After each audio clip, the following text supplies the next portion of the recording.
Yo les amis, c'est Kazin, j'espère que vous allez bien et aujourd'hui de quoi on va parler? On va parler du coffret Stade, Stratégie et Combat, plutôt appelé Build and Battle Pokémon tout simplement. Je vais donner un petit peu mon sentiment sur cet item bon, c'est vrai qu'on m'en a parlé dans l'espace de mes commentaires. Alors, c'est vrai qu'en règle générale, j'ai du mal à répondre parce qu'il y a enfin, il y a énormément. Non, il n'y a pas tant que ça de commentaires, mais c'est vrai que du coup, de temps en temps, ça me fait penser et je me dis, bon, bah, plutôt que de mettre un message, plutôt, bah, pourquoi pas essayer de répondre au travers d'une vidéo. Mais n'oublie pas que tu peux aller fouiller sur la chaîne. Souvent, il y a pas mal d'informations qui ont déjà été traitées. Alors, je ne sais pas si c'est simple pour vous, tout simplement, d'avoir accès au contenu disponible sur la chaîne. Donc, on va parler du coffret, donc stratégie et combat. Alors, il faut savoir, je crois qu'il a assez évolué, mais je ne vais pas rentrer dans le détail du coffret. Parce qu'il y a eu bon, épée bouclier. Alors je sais pas depuis combien de temps il existe. Ce que je sais c'est qu'il n'existe plus. Ça c'est certain. Il a été arrêté et je crois qu'il a été arrêté à partir de Faille Paradox. Je crois que c'est ça avec Rugilune dessus. Je crois que c'est un truc comme ça. Faille Paradox. Et c'est vrai que il y a eu avant, sur épée et bouclier, tu retrouvais ce genre de coffret. Et il me semble que ils ont changé la quantité de boosters. Bon, ça, faut aller vérifier. Tu dois avoir certainement l'information très facilement sur le net. Moi, j'ai plutôt donné un petit peu mon sentiment sur cet item, parce qu'en fait, ce qui vous intéresse le plus, c'est le scellé. Et je le vois hein, quand je parle de. Quand je traite un sujet sur mes vidéos, ce qui vous passionne avant tout. Alors, il y a quelques séries qui vous passionnent, évidemment. C'est assez facile d'ailleurs, hein, les séries comme Evo Céleste, comme 151. Et puis il y a le CD en règle générale, qui est assez passionnant parce que ça concerne globalement beaucoup plus de personnes à l'heure actuelle, parce que beaucoup sont intéressés par le CD pour, entre guillemets, l'investissement. Ça veut dire cette idée que l'item acheté à un moment donné va augmenter de prix à 6 mois, 1 an, que sais-je, plus tard. Et du coup, ça intéresse plus de personnes, ce qu'on ne voyait pas avant, hein, évidemment. Avant, quand on remonte à partir avant 2021. Et c'est vrai que je vais donner mon point de vue sur cet item-là, le coffret stratégie, donc le Build and Battle. Moi, personnellement, là je te donne mon avis personnel et après j'aurai une vision globale, faisant abstraction de mes goûts évidemment. Moi j'ai trouvé cet item plutôt intéressant. Pourquoi? Parce qu'il proposait 2 kits d'AP et quelques boosters. Je dis quelques boosters parce qu'il me semble que ça a changé. Bon. Les derniers, c'est 11 boosters à l'intérieur, ça veut dire donc 2 kits d'AP, ça fait 8 boosters et 3 boosters supplémentaires. C'est un item que je trouvais plutôt intéressant pour plein de raisons. Déjà, en règle générale, quand il sort, il est plutôt peu populaire. Et je pense que c'est un avantage, peu populaire. Je vais t'en donner quelques raisons. C'est un item qui était plutôt peu populaire, qui prend de la place, et du coup, qui restait un petit peu sur les bras des professionnels de la vente. Hein, voilà. Souvent, on les trouvait plutôt chez les indépendants. Bon. Et par conséquent, tu pouvais les récupérer régulièrement en discount, c'est-à-dire grosso modo à 40, 45 euros. C'est un item que tu pouvais trouver par la suite. Et du coup, ça te permettait d'avoir, si tu le déballes, d'avoir 2 kits d'AP et 3 boosters pour 40 à 45 euros. Donc en dessous du prix classique du kit d'AP qui est de 20, je crois que c'était 25 euros. En tous les cas, moi je trouvais que c'était une bonne façon d'avoir les kits d'AP sans avoir à les précommander en avance, etc. Et du coup, tu étais tranquille, tu attendais un petit peu, et c'est d'ailleurs ce que j'ai fait, je crois, sur Faille Paradox, il me semble. Ce qui m'a permis de récupérer 2 kits d'AP. Il me semble que c'est ce que j'ai fait. Sans compter que je trouve ça aussi intéressant, c'est que dans les kits d'AP, tu n'as pas que 4 boosters à l'intérieur, hein, le but c'était de découvrir la série, mais tu avais aussi une carte stamp. Et ces cartes stamp ont tendance à être je dirais pas beaucoup recherchées, mais un petit peu recherchées, et dont certaines ont un certain prix qui peut être assez conséquent. Ça veut dire qu'il faudra regarder les cartes stamp qui sont proposées dans chaque série. T'en as 4, t'en as une aléatoire, et souvent, on va dire, je dis pas tout le temps, mais souvent, t'en as une ou deux qui est plus intéressante que les autres. Donc en plus, tu as le petit frisson supplémentaire quand tu découvres ton kit d'AP en te disant est-ce que je vais avoir la plus sympa. Il peut y avoir des grosses différences et certaines cartes peuvent valoir très cher. J'ai en tête un Dracofeu, mais pas que. Tu as aussi les cartes de Evo Céleste avec les oiseaux légendaires, stampés évidemment, qui elles aussi valent assez cher. Après, une carte qui vaut cher, c'est un paramètre, mais c'est pas parce qu'elle vaut cher qu'elle part assez rapidement. C'est vrai que c'est un marché qui est un peu plus réduit qu'une carte, on va dire, alternative ou des choses comme ça, dont le marché est plus ouvert. Sans compter que là, on est sur une période plutôt difficile, évidemment, hein, tu le sais, c'est une période plutôt difficile sur les cartes, et donc les cartes stamp aussi, évidemment. Mais il y a des collectionneurs de cartes stamp, j'en fais partie aussi, et du coup, ben, on est prêt à mettre un petit peu le prix sur ce genre de cartes. Donc du coup, tu as un item qui jouait sur différents tableaux.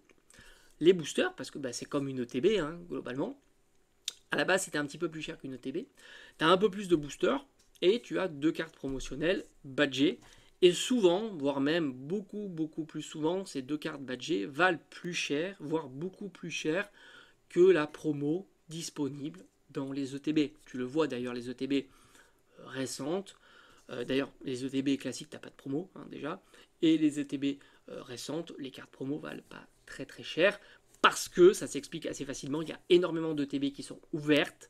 Donc beaucoup de cartes promo circulent comparativement à ces cartes stamp. Donc moi je trouve que c'est un item intéressant, mais peu populaire. Et peu populaire pour moi c'est aussi intéressant. De 1, quand il était disponible à l'époque, tu pouvais les récupérer pour moins cher que leur prix standard, prix public conseillé, ce qui n'est pas facile habituellement. Même les Build and Battle stylés comme avec le Dracofeu pour EV3, à une époque tu pouvais les trouver pour pas très cher. Alors j'ai pas été checker leur prix maintenant, mais je suppose que ça va augmenter puisque il y a eu un coup d'arrêt et que bah, tu sais comment ça fonctionne, le temps fait son travail et certainement ça va augmenter. Mais en tous les cas, moi ce que j'aimais bien, c'était ce process, pas pris d'assaut, gros stock. Souvent tu les retrouvais pour moins cher que le prix retail et ça te permettait faire comme moi, soit de les déballer, soit de les garder en scellé. Mais maintenant, est-ce que c'est un item qui plus tard va performer? Alors, il y a évidemment encore des points positifs pour cet item-là. Déjà, il y a eu un coup d'arrêt. Alors, un coup d'arrêt, tu peux le voir comme étant positif, ça veut dire que peut-être que certains vont se dire c'est le moment de les collectionner, de les full setter. Qui dit coup d'arrêt, il n'y en aura pas de nouveau. Donc, du coup, tu connais un petit peu les build and battle disponibles, c'est toutes les séries. Et du coup, tu peux t'imaginer que le full set est plutôt envisageable. C'est très satisfaisant dans une collection de dire j'ai le full set d'un item, c'est vrai que c'est plutôt pas mal. Donc ça peut attirer, comme par exemple dans les jeux vidéo, il y a certaines consoles qui se full set plus facilement et du coup, il y en a plus qui veulent entreprendre cette démarche. Donc ça, c'est plutôt positif. Maintenant, il y a un coup d'arrêt, tu peux avoir le côté négatif, comme tomber un petit peu en désuétude, en se disant au final, l'item a disparu et on n'en entend plus parler et les jeunes collectionneurs ont passé complètement à côté de cet item là et n'ont pas envie de se lancer dans la collection de cet item. Donc ça, à voir si on est du côté positif ou négatif sur ça. Ça c'est le petit 1. Maintenant, petit 2, donc potentiel à venir, c'est que c'est un item qui est plutôt boudé. Donc qui dit boudé peut stocker. Peut-être qu'un jour les gens vont se réveiller. Donc là aussi, tu joues sur un tableau, parce qu'il ne faut jamais oublier que qu'est-ce qui fait qu'un item prend de la valeur?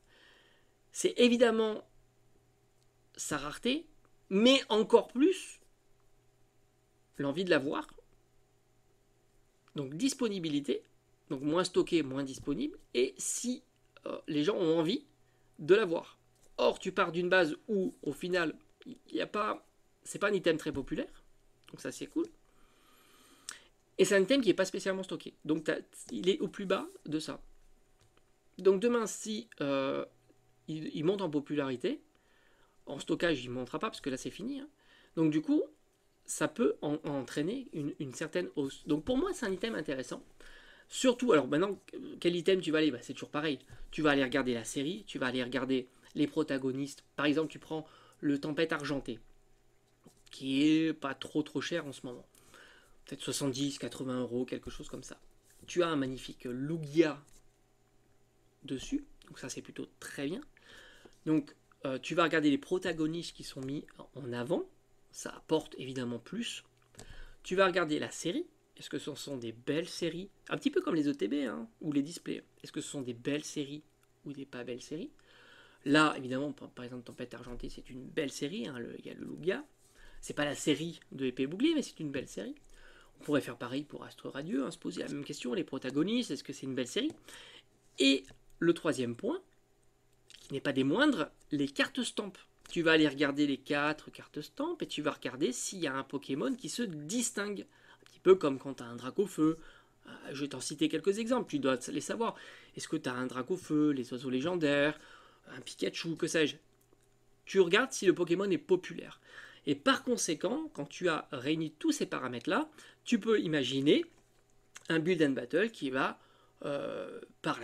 plus tard être plus ou moins recherché de par ces différents critères. L'esthétique de l'item, la série qu'il propose et les cartes stampes. C'est évident que ces trois paramètres-là vont influencer sur le long terme l'évolution, positive ou négative, des build and battle. Et moi, je suis toujours plutôt dans des bonnes conditions quand un item, au fond, est plutôt boudé et peu populaire, puisqu'il est dans de très bonnes conditions pour un jour inverser la vapeur. Alors ça ne veut pas dire que ça va arriver, mais ça veut dire que si ça arrive, il y aura un effet plus important que sur une série ou un item massivement populaire et très stocké. C'est évident. Donc moi j'aime bien cet item là, je ne te l'ai jamais caché, même si en ce moment il n'est pas spécialement populaire, mais en règle générale en ce moment ce qui est populaire, tu le sais, nouvellement populaire le anciennement populaire, les trucs un peu classiques, le booster scellé, la display, le TB. C'est comme ça, les coffrets, je t'en ai souvent parlé, que justement, c'était un petit peu l'item peu populaire, et au fond, le coffret n'apportait quasiment rien. Hein. J'ai fait souvent des vidéos où je te proposais un coffret dont le contenu, ce qu'il y avait à l'intérieur, valait complètement le coffret en scellé. Il n'y avait pas de plus-value notable à avoir un coffret en scellé que plutôt les différents éléments mis bout à bout. Là, le Build and Battle, c'est un petit peu pareil en ce moment, mais ça veut dire qu'il y a du potentiel. Mais regarde le coffret, le potentiel a toujours été présent et c'est rare d'avoir un coffret, hors quelques exceptions, qui vaut beaucoup plus cher que ce qu'il propose. Voilà. Donc on pourrait rester sur une condition coffret. On va voir justement, l'avenir nous le dira. Est-ce que le coup d'arrêt pourra changer la donne? J'en suis pas sûr. On verra. On sera spectateur de tout ça. Mais en tous les cas, pour moi, le bilan est plus que positif sur le Build and Battle. Surtout que, comme moi, bon, moi je l'ai déballé, mais tu pouvais à un certain moment les avoir à 40, 45 euros, 50 euros, ce qui est un excellent prix pour ce type d'item. Allez, on se dit à bientôt.